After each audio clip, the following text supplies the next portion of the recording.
They are the conduit to But online gambling. for the Without them, record, walang for online the gambling. record, Hindi I was the one who suggested. Hindi po pwede magtaya. Maayong gabi, Visayas ug Mindanao. Magandang gabi, Luzon. Magandang gabi, Pilipinas. Magandang gabi ho sa lahat ng mga Pilipino, mga OFW saan man panig ng mundo. Patuplok, guys! At maraming salamat po sa mga walang sawang pagsuporta sa Bisdak Pilipinas. Thank you so much po sa mga nagpapakulay. Mabuhay po kayo. Maraming salamat, Ma'am Lovelyn Sibukawa, Mercy Morano. Mabuhay po kayo. Maraming salamat po sa inyo. At bukas po, abangan po natin ang Berada Aguila alas 2 hanggang alas 3 ng hapon sa Berada Aguila YouTube channel. Sa mga hindi pa po nakapag-subscribe, baka ho po pwedeng mag-subscribe po tayo. Magandang gabi ho sa lahat. Oy! At siyempre, nais ko po munang pasalamatan ang lahat po ng mga nanonood sa Bisdak Pilipinas, lalo na po ang Team Replay. Mabuhay po kayo. At mga kabisdak, grabe no? Ano bang nangyayari sa Pilipinas? Mismong mga senador, tinutolerate po nila ang kabastusan ng isang tikbalang. My God, ano na po? Basura. Basura po ang mga politikong ganito. Mga walang kwenta, walang mga modo. O bago po mag-init, ano bang hinintay natin mga kababayan ko? Tara na! Patuplok! Bisda ka na! O ito po ang ating pag-uusapan natin ngayong gabi. Mayor Magalong ng Baguio City, pinatawag na po ng Kongreso patungkol sa investigasyon sa mga maanumalyang flood control projects. Papunta kaya si Mayor Magalong? Ayan o.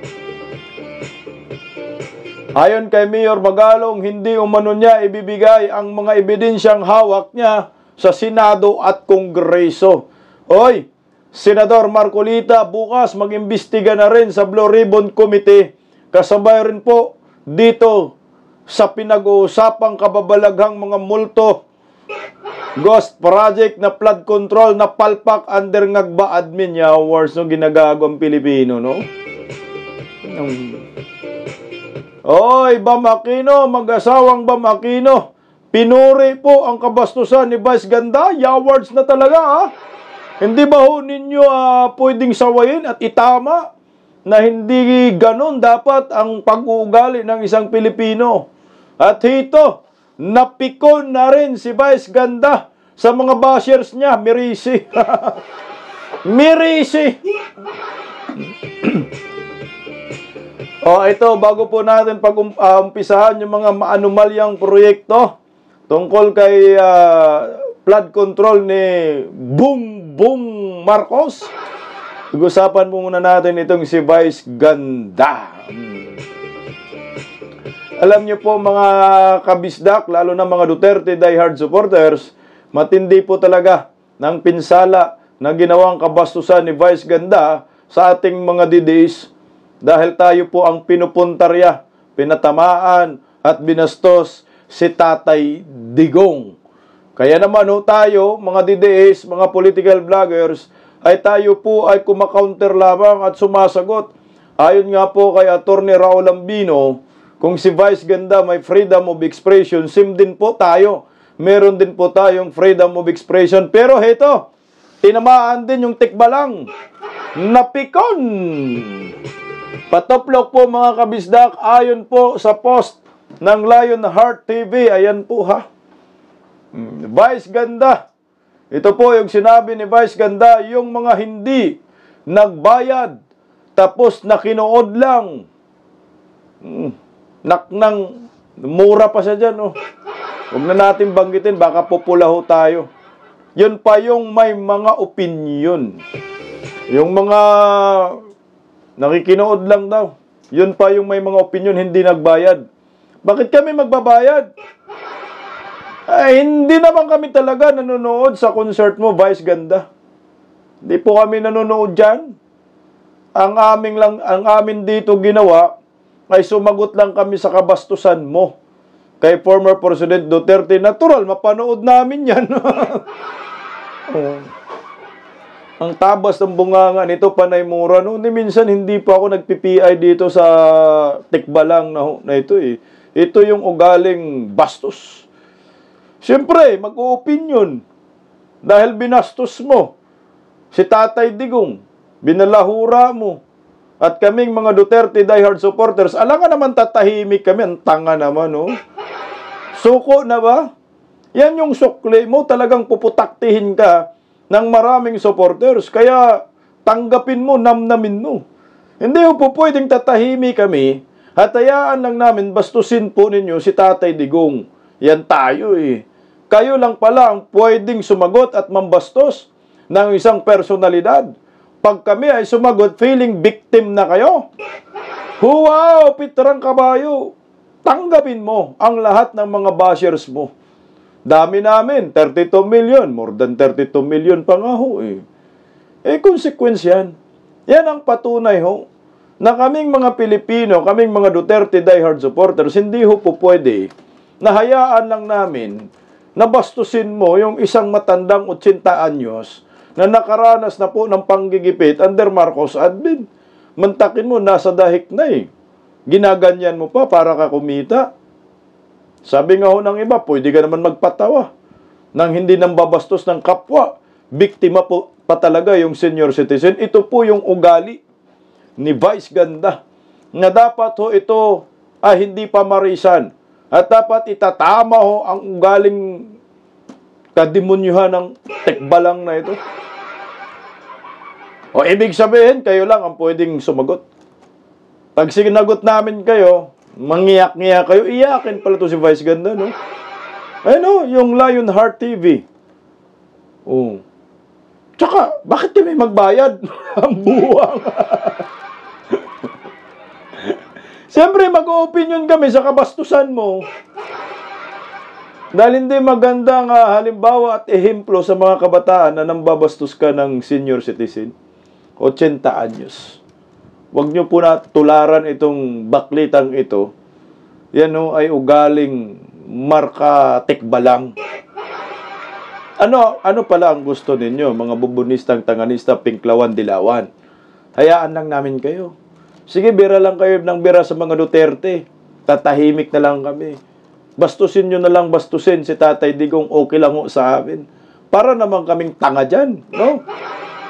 Hindi naman ho po pwede. Kaya nga kami Duterte diehard supporters. Diehard eh. Kaya nga tinawag nyo kaming DDS.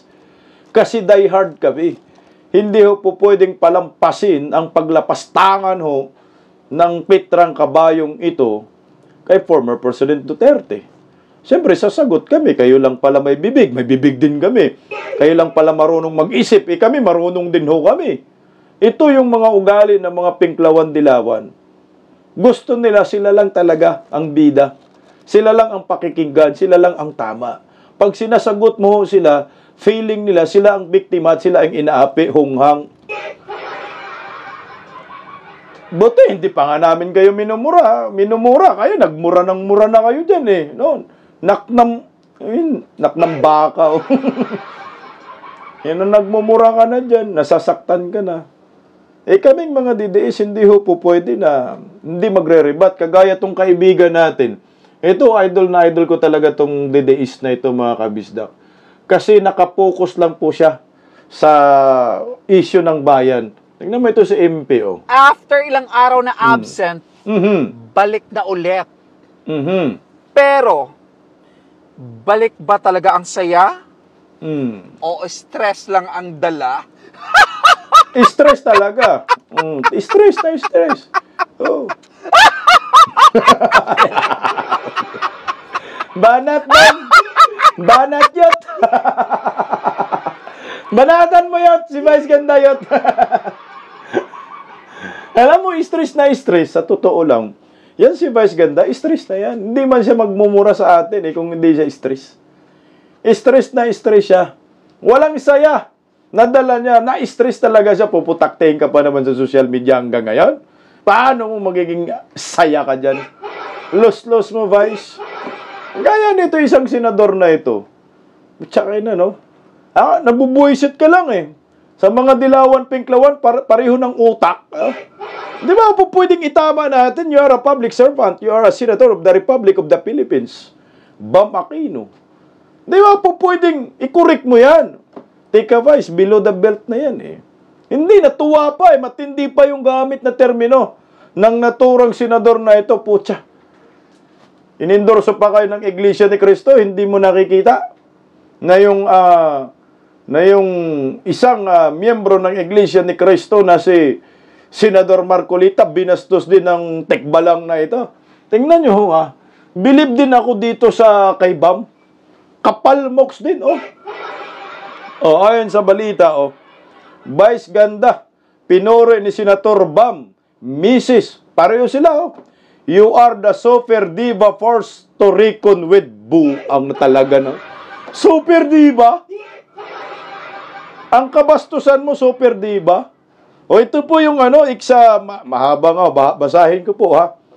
Kasi ito po yung sinulat ng pinadala po ito kay Vice Ganda. Arang sulat guys, tika lang ha. Ipa-plus ko po ito. Narito po. Palike nga guys, ayan oh. Ito mga senador, mga trapo, no? Hindi deserve yung boto eh. Ba't nanalo tong uplok na ito? Ang sabi niya dyan, dearest Vice, you are super diva. You are super diva forced to reckon with. The Philippine creative space is stronger with your bright light. Thank you for inspiring to us all to be brave and bold as you lit the stage on fire. Congratulations. Putang ina, to be brave. Baka bold. Pwede ba? Yawad. Bold as lit the stage on fire. Thank you for inspiring to us. Super diva forced to reckon with. Creative space is stronger with your bright light. Ano sa Tagalog nun? Hindi ko maintindihan. Katindi-tindi ng mga salitang ginagamit ni Bam, ng asawa niya. Kapuri-puri ba si Vice?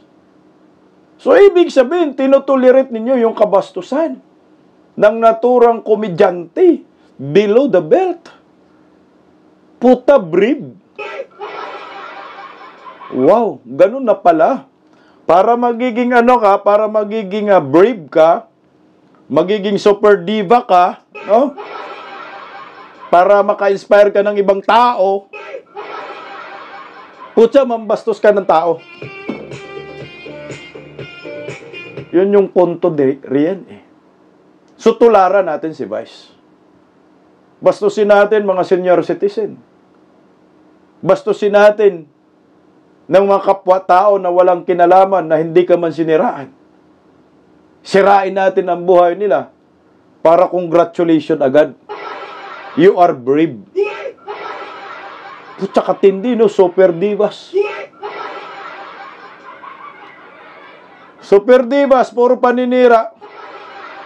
Tsak, hindi ko matanggap to. Inspiring to us all.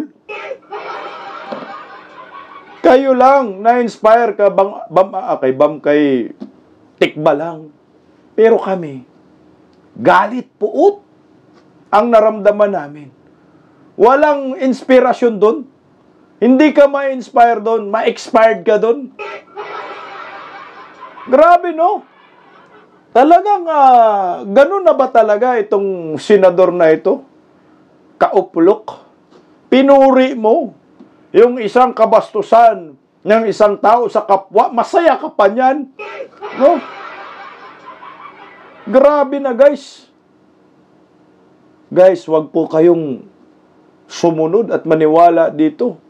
Kay Vice Ganda at kay Bam Aquino, mag-asawa, hindi po magandang pag-uugali yan. Na ikaw, nang babastos ka ng senior citizen. Hindi ganyang ugali natin. Pilipino tayo. Meron pa rin tayong tinatawag na respeto. Ang problema, tinutolerate ng mga dilawan, pinklawan. Itong ginawang kabastusan ni Vice Ganda, iyakin naman. Kaya pala masaya siya. No? Kuno, masaya, kuno. Pero sabi naman ni MP, malungkot yan. Ikaw ba masaya, binibira ka ng mga DDS hanggang ngayon, hindi ka titigilan. Naku, yari ka talagang hindi ka matanggal sa McDonald's. Palitan ka na ni Heart Evangelista. Ito po yung mukha ng isang politiko. Hindi po nakakatulong yung mga opinyon na ito sa mga Pilipinong nasasaktan ngayon ng isang komedyanteng bastos. Hindi po yan nakakatulong. Hindi po yan nakakahilom. Yan po ay lalong magagalit ang taong bayan sa Yubam. At lalong masasaktan ang mga Duterte diehard supporters. At lalong masasaktan itong mga miyembro ng Iglesia ni Cristo. Tandaan mo, Bam, ini-endorso ka ng Iglesia ni Cristo. At tong Petrang Kabayong ito, binabastos niya si Senator Marcolita. Kaya nagalit nga ho si Senator Marcolita eh. Na-mention siya nung hearing patungkol dito sa online gambling. Mantakin mo ha. Ang mga adik pala ngayon sa online gambling sa Pilipinas ay umaabot na ng 32 million. Ganong katindi. Bakit dumadami na yung mga adik sa online gambling? Bakit ganong kabilis ang paglaganap ng naturang sugal na nakakasira ng buhay ayon kay Vice Ganda, pero siya rin pala ang nag-i-endorso? Bakit? Dahil sa mga ganitong klaseng influencer. Ini-endorso nila na dapat ito ay imbestigahan din sila at dapat ipatawag rin ito ni Senator Marcolita. Ganun yung ginawa ho nila sa taong bayan, nalululong sa sugal ang bawat Pilipino dahil sa mga ganitong endorser na ito. Tapos pupurihin mo ba? Saan ka humugot ng papuri mo? Ang mga ganitong klaseng tao, hindi dapat ito pinupuri. Dapat ho ito animal kinakasuhan. Dapat ito pinaparusahan. Dapat po ito dinideklara ng persona non grata sa Davao City. Hindi po ito pwedeng pasalamatan mo. Napasaklap dahil malamang binuto to ng INC. Di ba ho? Inendorso man niya ng INC. Panigurado. Nag-iisip na ngayon ang mga miyembro ng Iglesia ni Cristo, teka, hindi pwedeng ganito. Bakit yung inendorso namin ay tila bang kumakampi sa isang bastos na komedyante na yung senador namin na si Senador Marcolita ay binabastos din ng komedyanteng ito. Parang hindi align, no? Hindi nagkaintindihan, mukhang labo-labo eh. Merong sariling agenda itong si Bam Aquino, pero wala tayong magawa. Tapos na ang eleksyon. Naboto na ng INC. Pero ito talaga yung mukha niya, ni Bam. Bastos na pagkatao. Gaya kay Vice Ganda. Kasi pag pinuri mo ang isang bastos, ang tawag sa'yo, bastos ka din. Yan ang totoo dyan. Bakit mo pinuri yung bastos na tao? Na maraming binabastos. Ay, putsa, bastos ka din. Di ba ho? Binabastos mo yung mga nasasaktan. Yung pagpuri mo sa taong ito, isang malaking kabastusan sa aming mga Duterte diehard supporters, sa mga Pilipinong mga OFW, Luzon, Visayas at Mindanao, na nasasaktan ng taong ito. Pero kayo pinuri nyo. Para bang sinabi ho ninyo, pikat nyo mga DDS. Okay yan, congratulations yan, Vice Ganda, putang. Sarap magmura, no? Balik natin yung mura ni Vice Ganda, mura natin sa kanya. Ito yung epekto ng pag-i-endorso ni Vice Ganda ng illegal na sugal. Online gambling. Dumami na po ang mga sugarol online. Di natin alam kung ilan yung mga minor dyan, ilang milyon. 32 million. Pero banned na po ang e-wallet because of Senador Marcolita. Pakinggan po muna natin mga kabisdak, Senador Marcolita, yung balitang ito patungkol po dito sa online gambling. Pinatatanggal na ang mga link ng online sugal sa mga e-wallet. Kasabay yan ng pagdinig ng Senado tungkol sa online gambling na dapat raw tuluyang iban. Nasa frontline ng balitang yan si Mean Los Baños. Simula sa darating na linggo, wala na dapat makikitang links at icons sa mga e-wallet kung saan pwede ma-access at tumaya sa mga online sugal. Kasunod yan ang utos ng Bangko Sentral ng Pilipinas. Sa isang pahayag, sinabi ng pamunuan ng Maya na susunod sila sa direktiba ng BSP. Pati ang GCash, tatalima rin daw. Mayroon silang 48 oras para ipatupad ang utos. Kanina sa pagdinig ng komite ng Senado, nagbabala si Senator Erwin Tulfo sa isang opisyal ng BSP na ipapakontempt ito kung hindi masusunod ang deadline sa mga e-wallet. Within that time, for consumers who may want to take their money out from their online gambling accounts, they may do so. Sunday morning, hindi ko na makita yung game sa mga e-wallets. Wala na. Pag may nakita po ako, i-contempt kita. Huwag mo ninyo biro-biroin ang komite na ito. We have a problem. We have a crisis. Hindi po ito basta-basta. We're facing crisis. Pero sa gitna ng pagdinig, umalma si Senator Rodante Marcoleta. Bakit daw ang mga e-wallet at BSP ang sinisisi? Dapat daw, PAGCOR ang sitahin. Kasi ang PAGCOR po ang merong regulatory powers dito. We're all barking on the wrong tree. Hindi po sila yung operator eh. Correct. They are the conduit to But online for gambling. the Without them, walang for the online record, gambling. I was the one who suggested. Hindi po pwede magtaya. Sagutan pala sila ni Erwin dyan, no? Wala yun. Kaya nga po, ang sinasabi ko, i-suspend nila. Tapos na yun. It does not naman fry people. Sinubukang kumbinsihin ng PAGCOR ang mga senador na imbis na total ban, baka pwede raw magpatupad na lang ng mas mahigpit na regulasyon para sa mga online gambling sites. Malaki raw kasi ang naitutulong ng buwis mula dito para pondohan ang inang programa ng Kahit gobyerno. na, sugal pa rin yan. Pero pinalagan yan ni Senator Tulfo. Wala kang pakialam, kaya malugi ho tayo because of the fact na yung social ills right now outweighs doon sa benefits. Maglatag kayo ng konkretong solusyon. Sa mga susunod na pagdinig, ipatatawag naman ang pamunuan ng mga e-wallet para magpaliwanag kaugnay sa issue ng online sugal. Ayan po. So, tumalima na po itong tawag dyan. Tumalima na po yung GCash. Ayan, Pimaya. Wala na po E-wallet, GCash, and digital payment firm. Maya assured that they would comply with the Bangko Sentral ng Pilipinas to unlink from online gambling sites. Dapat lang. Para mawala ng kita rin itong si Tikbalang Aswang. Total ban na talaga. Tanggalin na yan kasi marami nang nasira na buhay. Yan ang bunga ng pag-endorso ni Vice Ganda, pati asawa na sangla pa. Yung iba, wala. Merong 40,000. Mahal, magkano yung kanilang mga nalulugi. Pero ito guys teka lang, i-play ko lang uli yung sinabi ko po na 32 million na. Teka lang kung hindi ko po nabura yung, yung video. 32 million na ho yung nalulong sa sugal ng mga Pilipino. So walang video guys. Ito na lang ho, ipakita ko na lang ho sa inyo. 32 million na po ang nalulong sa online gambling. Yan po, Vice. Ilan kaya yung mga nawasak na pamilya sa 32 million? Ilan kaya yung mga bata dyan, mga minor de edad na nagsusugal dahil sa online gambling na ito? Tama lang po. Naibad ho ito. Itong mga artistang ito, dapat papanagutin itong mga to.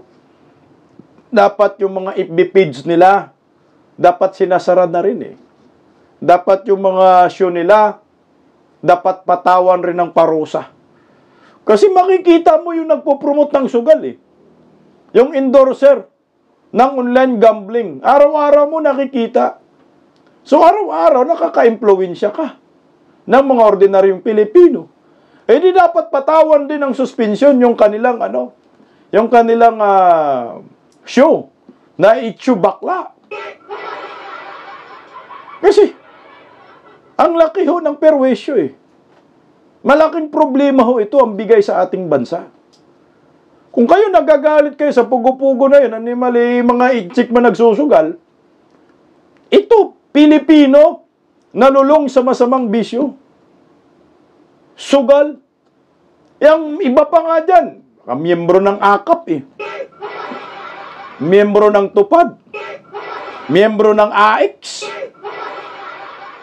Oh. Pagkatapos nila kuha, payout, tara, saan? Mag-Gcash. Anong gawin natin? Mag-scatter. Pira din natin yan. Pira din ng taong bayan yung pinangsusugal. Ang kaya ho nito, tingnan mo ha, nakakabuisit itong TUPAD eh. Makaiba dyan mga sugarol, dapat tanggalin na yung TUPAD, ginagago tayo eh. Mantakin mo ha, maglinis-linis kayo, baka yung iba dyan, yung kita, tingnan mo ha, TUPAD oh. Miyembro ng TUPAD, ang dami sila dyan, nagwawalis, walang dumi. May pawalis-walis ka, wala kang winawalis. Para may pantaya sa, sa scatter. Yung TUPAD na ito, oh. Play lang natin, oh. Oh, tingnan mo, may lumapit, nagdala ng dustpan, nagwalis, wala namang dumi. Oh, ang tatamad namang maglinis ng mga to. Oh, pinagtulungan nila yung kapiranggot na basura dyan. Oh, ang dami! Ganito tayo ginawang tanga ng gobyernong Marcos. Nagwawalis sa malinis na lugar. So pag payout, isugal. Pag payout, laro ng scatter. Kaya dapat ibaban talaga itong online gambling na ito. Kaya sana parusahan din yung mga endorser kagaya ni Vice Ganda, Vic Soto, di ba ho? Piolo Pascual, Ibana, yung Itbulaga. Sa tingin nyo ba? Ako ha, sa nagwawalis yung TUPAD na yan, putsa mayroon naglalaro ng scatter dyan. Sa ayaw natin sa gusto. Pag payout, isusugal, yun ang masaklap. Dahil pira ng mga taxpayer, ginagamit nila para sa kanilang mga bisyo. Tingnan mo, meron pa dito ako nakita sa video. TUPAD pa rin ho ito. Tingnan mo. Tingnan mo yung modus. Oh. Animal, oh. Maglilinis ang TUPAD para may pang-scatter. Ayan, oh. Nagbuhos sila ng basura. Oh, nagbuhos. Pagbuhos. Okay. Sige, ikalat mo. Animal, oh. Ikalat mo. Oh, ngayon, picture-picture tayo. Oh, walis tayo. Malas nila, may nakabidyo sa kanila. O yan, nagtatago yung video. O yan o. O, kalat mo. Picture tayo. O, walisin mo. TUPAD na yung tinarantado tayo dito eh. Yawards. Eh? Nagtatalo pa sila kung saan itapon.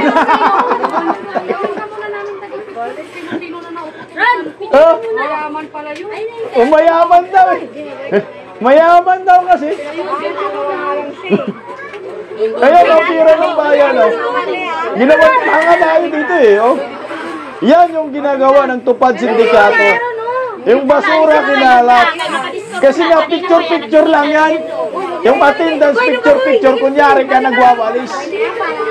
Ayan, pagkatapos yan, meron ka ng pira. Ginagawang tanga tayo dito eh. Wow. Ang galing ng gobyerno. Tambalos-los ito. Miyembro ka ng TUPAD, bakit? Putya eh, para may pang-scatter. Paano ba yan? Kailangan mo lang mag-picture. Anong gagawin natin? Parang sila yun. Oh, heto. Kukuha ako ng balde na may puno ng basura. Ikakalat ko. Pagkatapos, wawalisan ninyo. Para attendance na yan. Para may pang-scatter na kayo. Napaka-imposible na hindi po ito minumonitor ng gobyernong ito. Dapat itong mga miyembro ng TUPAD pagtatanggalin ho ninyo. Dapat alisin na rin yung TUPAD para wala nang pang-scatter. Para wala nang gagamitin si tambaluslos na 7-7 na sobrang daming korupsyon sa gobyerno.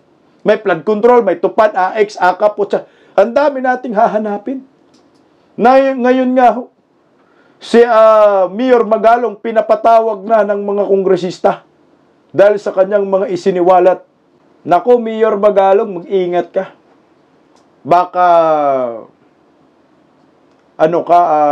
sasabit ka sa paing ang tawag yan. Sa Bisaya, litag balitag, no? Parang, ang tawag yan, litag sa Bisaya, ano ba sa Tagalog yan? Yawards, nandito na sa dila ko. Trap, ayan, sa English na lang, para naalala ko pa. Trap ba? Baka trap lang ito kay Mayor Magalong. Kasi nga, pinapatawag na po si Mayor Magalong eh. Patungkol po dyan sa mga isiniwalat niyang flood control projects. Ayan, oh. Ay, teka lang, oh. Mamaya na yan kay Mayor Magalong. Ayan, oh. Magalong, inimbitahan ng Kamara sa investigasyon sa flood control projects. Delikado to. Baka biglang baka trap kay Mayor Magalong at gawan siya ng kasalanan ba? Yun ang nakatakot yan. Flood control probe sa Kamara. Inimbitahan ng Tri-Committee ng House of Representatives. May Tri-Com pa palang natira, Award. Si Baguio, Mayor Benjamin Magalong sa investigasyong hinggil sa umano'y mga anomalya sa flood control projects. Kasunod ito ng isiniwalat ni Magalong na may ilang mambabatas na nakakuha ng 30% hanggang 40% na kickback mula sa pundo para sa flood control. Hey, Magalong has to be able to do it under oath. It's been more than a month and still no name was mentioned. Ayon po sa Bicol representative na si Terry Ridon. Tablaro rin komunista ng awards na to. At chairperson ng Committee on Public Accounts sa isang news forum nitong Sabado, Agosto 16. Bubuuin ang committee niya at ang Committee on Public Works and Highways at Good Government and Public Accountability and House Tri-Committee. Bakit ba nasa Kongreso itong mga hunghang na to? Alam naman natin yan, mga kaliwa ang mga yan eh. Ako, sa akin lang, mag-ingat ka, Mayor Magalong. Ang tanong, pupunta ba si Mayor Magalong? Pero sabi man ni Mayor Magalong, pupunta siya. Pero ayon sa kanya, hindi daw ibibigay ni Mayor Magalong ang mga ebidensyang hawak niya dyan sa Kongreso. Siyempre, tama lang ang desisyon ni Mayor Magalong. Ba't ho ako magbibigay ng ebidensya sa mga kongresista kung sila ay tatamaan sa aking mga isiniwalat? At kasama rin Senado eh. Ayaw daw niya ibigay. Pakinggan po natin itong interview kay Mayor Magalong. Narito ho. Ilan po ba itong mga nasa listahan nyo na sinasabing palpak na flood control projects? Well, kinoconsolidate pa namin lahat. In due time, sasabihin namin. Mabuti pa siguro, i-release namin after. Pag na-consolidate na namin lahat. Kasi maraming nagsasabit sa akin eh. Patay. I mean, ilalabas nyo po kagaya ng ginawa ng Pangulo. Publiko ay makikita. Pinakamaganda siguro si Pangulo na maglalabas. Papadala na lang namin sa kanya. Okay. Isasabit namin sa kanya. Okay, pero kailan po niya ipapadala sa Pangulo ang mga listahan na ito? Conforme kung subject to his availability. Although nagpasabi na ako. Okay, pero nagsabi na po ba sila na ready silang tanggapin kayo kung kailan? Wala pa. Nahinintay ko nga na kung ano ang kwan. Hopefully, siguro in the next, hopefully next week. Baka next week.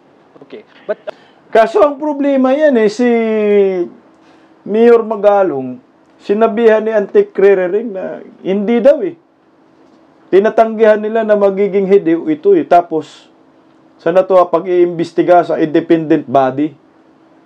Tapos yung ebidensya ni Mayor Magalong ibibigay kay Bongbong, putya.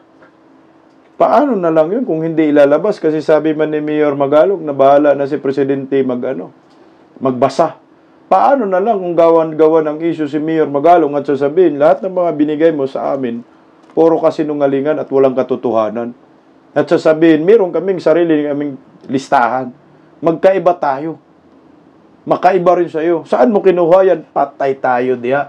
Kaya mag-ingat. Tuloy Mayor, may we know kung ano po itong mga... Kasi naman si very enthusiastic naman si Presidente na makatanggap ng mga impormasyon.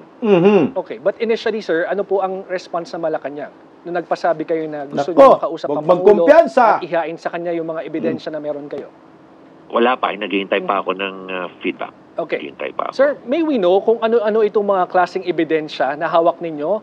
Are these documentary evidence directly linking some lawmakers sa kickback sa mga proyekto? Puta, hagip si Tamba lahat yan. Mostly mga Tropa. anomalies, tapos makikita mo na lang doon siguro kung sino yung mga potential na mga lawmakers na makikinabang doon. No? Opo. Anomalies like, ano po mga example nito, sir? Ano ba mga scheme itong pinag-uusapan natin? Katulad yan, yung mga overpricing ng mga sheet piles, yung paggamit ng, let us say, ang gusto nilang dapat na ilalagay na sheet piles, yung Flood control yan. Z na hot rolled, pero ang gagawin nila, ang ilalagay nila yung mga cold form lang. Substandard Kumbaga, nga. instead na yung mamahalin, i-downgrade nila kasi nga yung mga contractors, naghahabol din sila ng mga ibibigay nilang porsyento. Kasi nga malaki nga yung hinihingi ng mga politiko sa kanila. Kaya hahabulin nila ngayon kung sakasakali man na sa laki ng porsyento ba na, hindi naman kasali dun sa program of work yung porsyentong ibibigay nila Opo. Kaya ang una kong tanong sa kanila kung 30% na lang ang naiiwan, anong gagawin nyo? Sir, isa substandard namin. Let's say, for example, Matik yan. kung yung sheet pile na gagamitin is Z, gagamitan na lang namin ng U, yung U-type, gano'n. Kaya dadayain nila katulad yung dun sa isang photo ng isang dike na nasira sa Northern Luzon. Isipin mo ba na ang lumabas doon isang metro na sheet pile. Tanong ko kagad na ilan ba dapat ang lalim niyan? Sabi sa akin sir, mga 6 meters, yung iba 2 meters. Paano lumabas na 1 meter, tinaputol?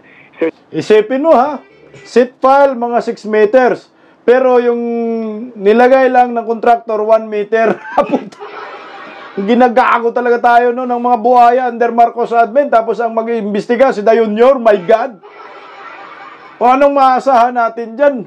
Ganito ang gobyerno ngayon. Sir, hindi po talaga mapuputol yan. Unless puputulin mo. Ibig sabihin, talagang 1 meter lang ang nilagay. 1 meter, pero 6 na meter yung dito ay mga requirements kontratista mismo na sinasabi sa inyo kung mga ano kontratista, mga kontratista mismo. Okay. Pero sir, may nabanggit din kasi si Senator Lacson na sinasabi ina-arbor daw po yung mga proyekto kapag na-award na kukuhanin. Have you heard the same scheme, sir? At baka may iba pa na... Yes. Oo. Maraming scheme kasi yan, Maraming scheme George, yung scheme na talagang kukuha sila ng contractor. Pero kung yung congressman, contractor, yun, mga arbor talaga siya ng na lisensya. Tapos, opera na lang niya yung gagamitin yung lisensya ng isang contractor, tapos sasabihin na lang niya, bigyan na lang kita ng royalty. 3%, na royalty. Tapos, sasabihin na lang niya na, bibigyan na lang kita ng project na multi-purpose building para at least kumita ka naman. Yan yung kongrehista na contractor. Meron naman yung talagang kongrehista na hindi contractor, so maghahanap sila ng contractor ngayon. At conforme rin yan sa sources nila, yung source ng pondo. Pwedeng nanggagaling sa taas o kaya doon sa kanilang pork barrel. Kung pork barrel, yan, sariling-sarili nila yan. Putsak, katindi, Mga arbor ka ng proyekto, tapos bibigyan mo siya ng pera. Arbor na lang. Yung kontrata, ito, palit sa'yo. Ito na lang yung ibibigay namin sa'yo, pero may proyekto ka na, may kita ka pa. Ganito yung kasindikato ang gobyerno ngayon. Tuloy natin, Mayor Magalong. Pero kung galing sa taas, ang pondo, may hatian yan. 25% aakyat, babalik. Ito yung malaki. Nandiyan na ngayon yung pass-through, o tinatawag o parking fee. Kumbaga, yung pondo galing sa taas, Tapos sasabihin, kung sino ang nakikinabang na distrito, yung congressman doon, tatanggap yun ng 5 to 10%. Tapos, congressman, 5 to 10%. Implementing agency gets around 7%, 3% doon sa mga sabak. Hati-hati na, mga buhaya. Tapos another 3% doon sa mga winning bidders. Kasi ay losing bidders. Kasi nga, rig bidding yan eh. Assuming na 4 yung natalong bidders, o bibigyan na lang sila ng winning contractor na 3%, o hati-hati na kayo dyan. Putya, no? Anong mapupunta sa proyekto talaga? Kasi hati-hati na. O, ito, ikaw, natalo ka sa, meron palang ganun, no? Kaya maraming nagbibid, no? Kahit alam nila talo sila, kasi magkapira pa rin, no, sila. Yung mga natalong mga kontraktor, bibigyan ng nanalong kontraktor, ito 3%. Putsang ina, wala pang proyekto, ha? Hindi pa nagawa yung proyekto, putsa, wala na, ubus ng pera ng bayan. Ganun katindi. Sabagay, hindi naman yun ghost projects nga eh, di ba? Kahit magbigay yung nakakuha ng kontrata, di ba, na-award sa kanya. So yung mga bidders na iba, bigyan ko yun ng 3%, hati-hati kayo. Ghost project naman ang gawin ko eh. Tiba-tiba pa rin ang mga buhaya kasama kong resista. But Mayor, tapos yung binabanggit nyo pong sige lang, okay. Yung 25% po na sinasabi nyo ito. sa taas, saan po itong taas sa itong binabanggit nyo? Up to what level? Well, ang sinasabi nila sa akin, mga APRO, sabi nila sa akin. APRO? Kayo siguro, kilala nyo naman siguro kung ibig sabihin ng APRO. APRO, sir, meaning sa mga committee, sa Senado at saka sa Kongreso. Your guess is as good as mine, George. Nako! Kaya dali rin pala yung mga kongresista, Senado nito. Yung Senate, dali din. Yung APRO, 25%. O ito, may proyekto na tayo. So yung 25%, atin yan. Balik nyo sa amin yan. Hati-hatiin ang mga buhaya yan. Puta busog. Ito na yung sinasabi ko sa inyo. Yung Presidential Anti-Corruption Commission ni former President Duterte tinanggal para anlinakaw ang mga buhaya. So ito tayo ngayon. Tuloy oh. Anyway sir, meron po kasing sinasabi na, well, hinahamon kayo na humarap sa mga investigasyon. Nakatanggap na ho ba kayo ng formal na imbitasyon sa mga wala pagdinig? Pa naman. Wala pa. Wala pa pala eh. If you receive an invitation, you are ready to bring those evidence, sir? Ay, hindi ko dadalhin sa kanila yung ebidensya. Hindi ko, bibigay ko doon sa investigating agency. Exactly. Bakit hindi nyo dadalhin sa kanila? Trust issue yan eh. Correct. Sino ba nag-iimbestiga, di ba? Unang-una, pagkakatiwala mo ba kung ikaw George, pagkakatiwala mo ba yung nag-iimbestiga, yung sila mismo yung mga sangkot? Sir, tama naman, no? Kahit ako, meron na akong ebidensya. Papatawag ako sa kanila, pupunta ako. Tapos sasabihin nila na, ilabas mong ebidensya. Bakit ko ilalabas? Yung ebidensya na to, kayo nandito sa pangalan eh. Kayo yung sangkot dito. Ang mahirap nga eh. O nakakabuisit mga kabisdak, kung sino yung mga buhaya, mga kurakot, sila yung nag-iimbestiga di umano sa korupsyon. Ang tangingot natin, no? Kaso nga lang, ang problema dito, Mayor Magalong, dito na magka-problema, guys. Kasi ipapatawag man si Mayor Magalong, yan. Pagpapatawag kay Mayor Magalong, ito yung sistema ng mga buhaya, alam na ho natin yan eh. Kagaya kay Attorney Harry Roque, pinipilit ay labas yung mga ebidensya. Yung mga parang may dokumento. Pag hindi ka maglabas ng dokumento or ebidensya sa inyong mga isiniwalat, automatic, ikukontempt ka nila. Ito na yung sinabi ko sa inyo, na posibleng magiging trap ito para kay Mayor Magalong itong imbitasyon ng mga kongresista sa kanya. Self-serving itong mga buhaya, dapat tumigil sila sa kakaimbestiga dyan. Dapat mag-imbestiga yan ay yung mga independent body na walang kinalaman sa Kongreso, Senado. Yan tayo, dito madadali si Mayor Magalong. O, tuloy po natin mga kabisdak. Another thing, kasi may mga pinag-uusapan po na yung mga congressman, may mga kamag-anak din na may mga ari ng mga contractor din sila, no? At si Senator Chis Escudero, sinabi niya na dapat siguro ay hindi natin ito gawin. What can you say about this?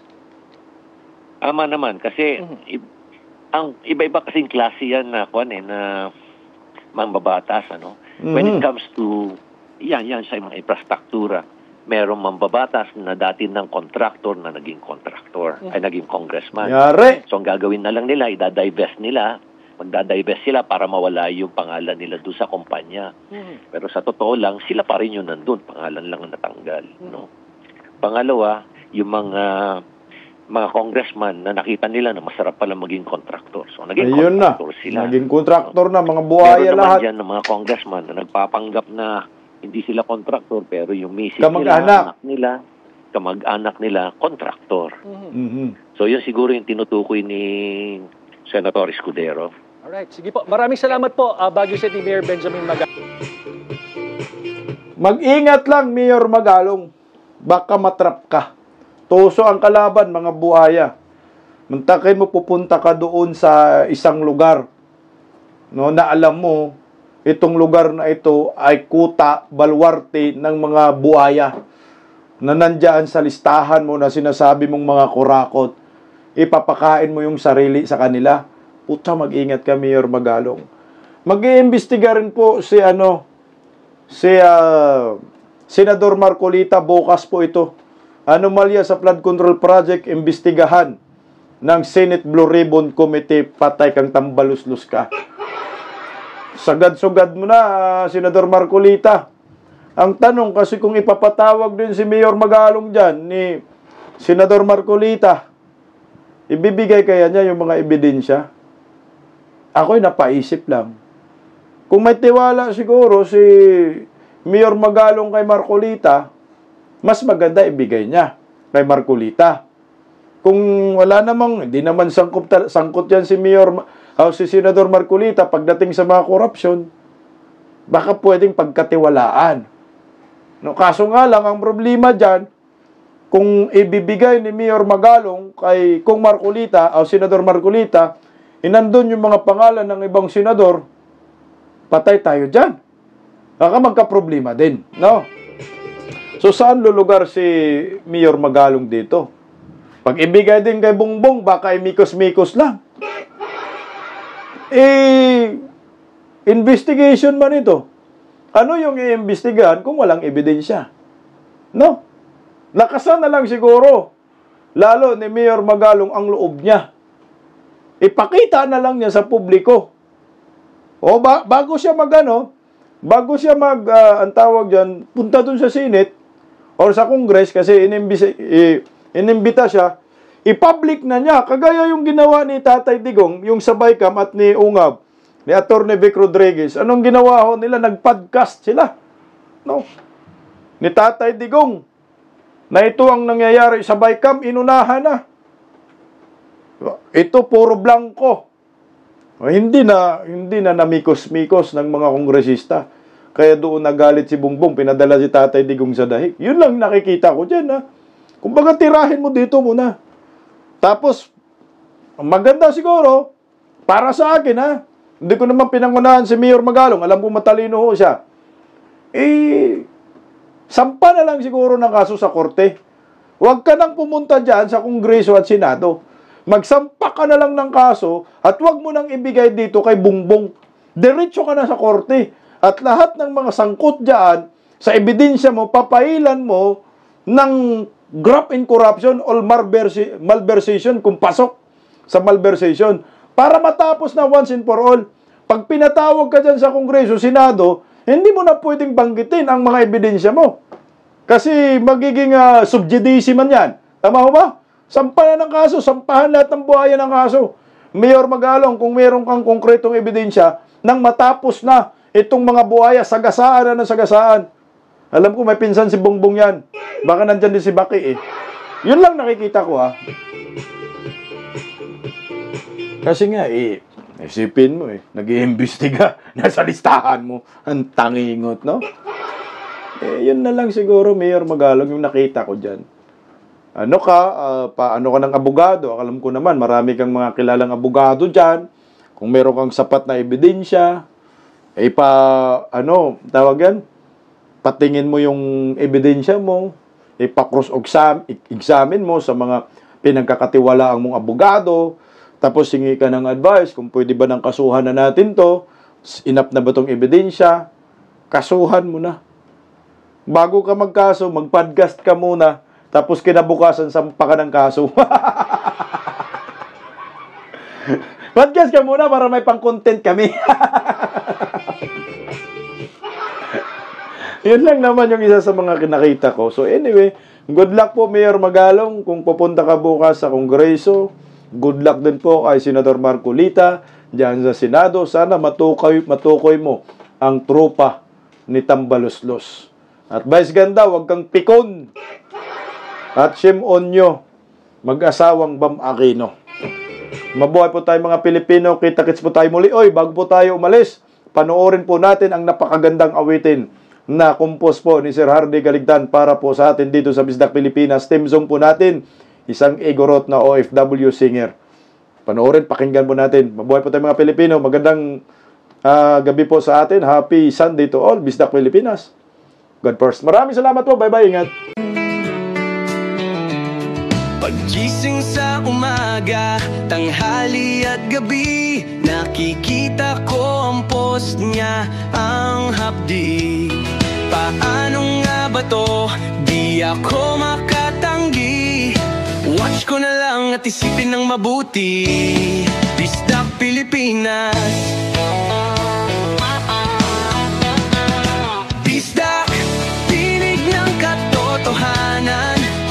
Sa bawat vlog may laban sa kasinungalingan. Mulat ang mata, gising ang masa.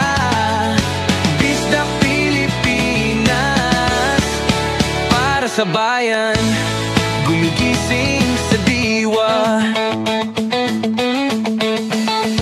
Sa likod ng kamera, tapang ang dala, walang sinasanto kung mali ang gawa. Hinay-hinay, pero palaban. Boses ng tao sa digital na labanan. Bisdak, tinig ng katotohanan. Sa bawat vlog may laban sa kasinungalingan. Mulat ang mata, gising ang masa. Bisdak Pilipinas, para sa bayan, gumigising sa diwa.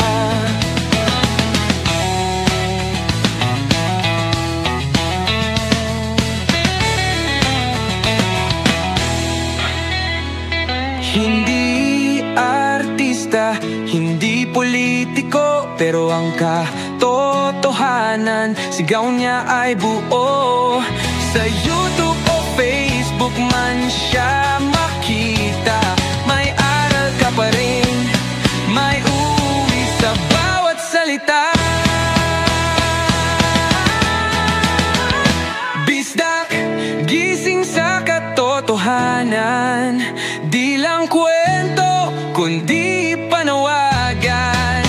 Sa bawat Pilipinong naghahanap ng liwanag, Bisdak Pilipinas, kasama sa pagbangon ng bayan. Bisdak Pilipinas, boses ng masa, gising ang diwa. Sa vlog mo, may pag-asa.